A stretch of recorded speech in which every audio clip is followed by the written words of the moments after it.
Bonjour à tous, salut Donald. Une très courte vidéo pour vous dire que j'ai reçu de la part de Parimal Publication,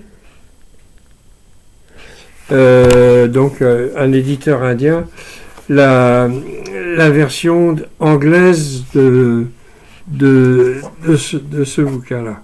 Hein. La civilisation des 7 rivières.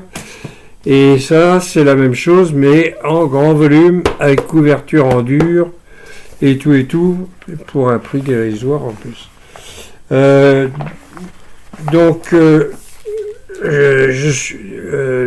pour ceux qui n'auraient pas, qui arriveraient ou qui n'auraient pas suivi, vous prenez d'un côté la civilisation de l'Indus, de l'autre côté vous prenez le Rig Veda et vous regardez si ça, qu'est-ce que ça a à voir. Hein, ça se passe en même temps au même endroit, donc pas impossible qu'il y ait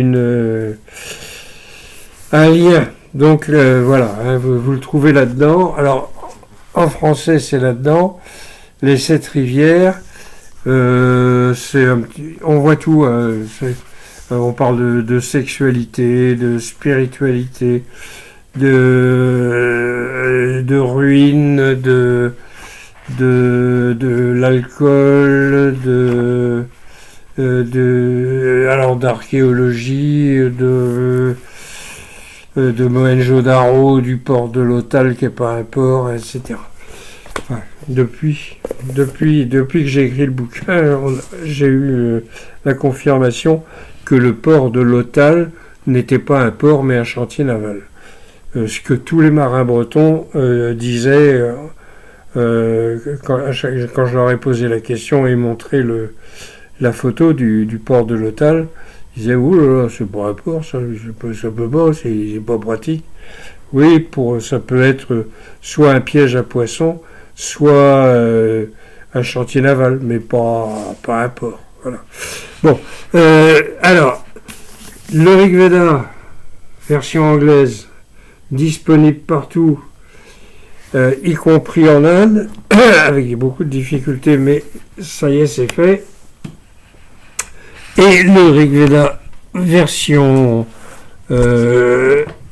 française, ici, bon, moins luxueux, moins beau, plus cher, parce que les bouquins en France sont beaucoup plus chers qu'en Inde. Le niveau de vie n'est pas le même, mais quand même. Donc voilà, la nouvelle traduction du Rig Veda. La différence que vous trouverez, c'est que moi je suis pas du tout un intellectuel et je n'ai pas de formation de sanskritiste, je n'ai pas eu Renou ou bien Michel Angot ou d'autres comme prof. Moi j'ai appris le sanskrit tout seul parce que j'ai des mauvais souvenirs de l'école et que j'aime pas trop qu'on me dise que c'est pas comme ça qu'il faut faire, etc. Je préfère apprendre tout seul, au moins j'ai pas d'influence. Donc la différence essentielle, c'est ça. La deuxième différence, qui est une grosse différence aussi, c'est que tous les gens qui ont fait des traductions du Rig Veda, aucun d'entre eux n'avait bu le soma.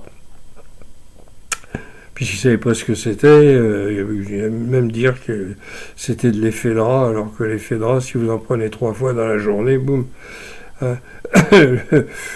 Si vous survivez, c'est bien, mais c'est pas sûr. Non. Donc, moi, j'ai bu le soma, plusieurs fois, et dont une fois dans un temple à Koulou. Je raconte ça dans une autre vidéo. C'était assez anecdotique. Mais bon, voilà. Donc je sais de quoi je cause. Quand je parle du but des sacrifices, je sais de quoi je parle. Ce qui n'était pas forcément le cas de tout le monde avant. Voilà. Donc c'est tout. Voilà. Donc Kenavo dans l'eau, on se revoit bientôt pour étudier. Puis alors j'ai un bouquin en préparation dont je vous parlerai un de ces jours, mais pas maintenant. Allez, Kenavo dans l'eau, salut à tous, c'est ça que ça veut dire, hein, c'est du breton. Kenavo dans l'eau, et puis Kenachenta, à la prochaine.